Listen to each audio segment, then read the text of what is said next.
Let's get into some serious issues. As a futurist, you're monitoring trends in our changing world.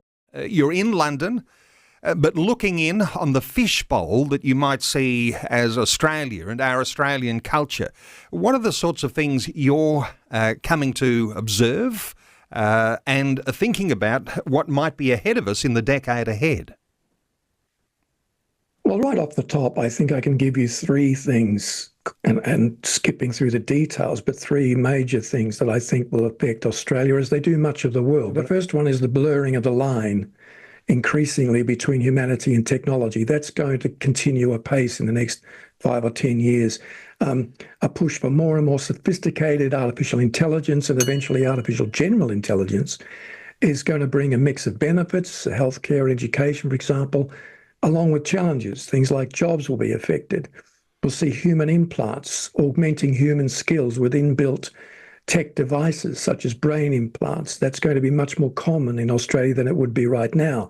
And that raises important ethical questions about the line between humanity and technology, for example. What does it mean fundamentally to be human?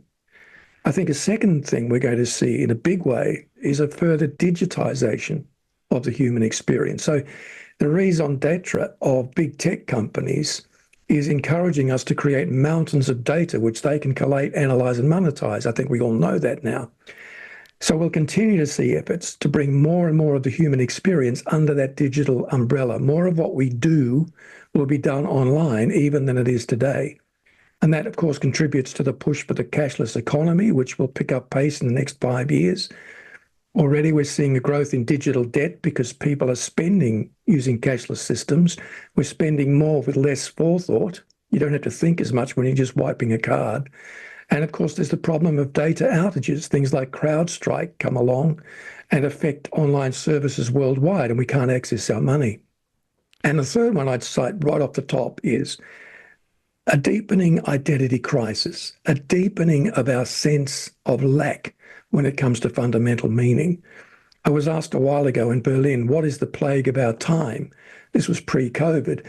But even post-COVID, I would answer the same way. The long-lasting plague of our time is fluidity. Nothing's certain anymore.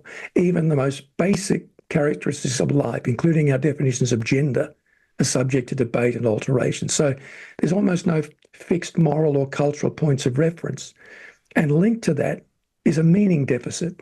You may remember that the psychotherapist Viktor Frankl said people can endure a great deal of pain provided there's a purpose in the pain.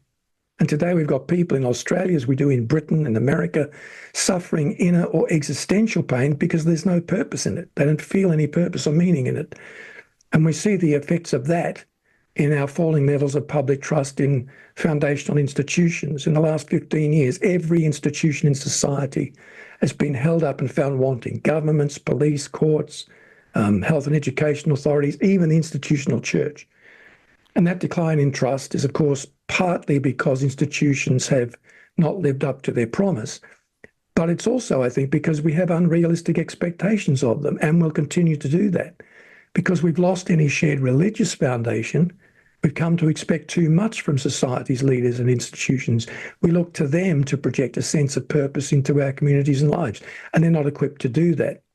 And of course, for some people in Australia, as here, and this will continue, the lack of meaning is being filled by things like cultural Marxism or woke ideology, as it's called, and for others, even more so, by technological utopianism. And some people treat texts like AI with something close to reverence. They hope that technology will release us from a kind of meaningless life and give us purpose.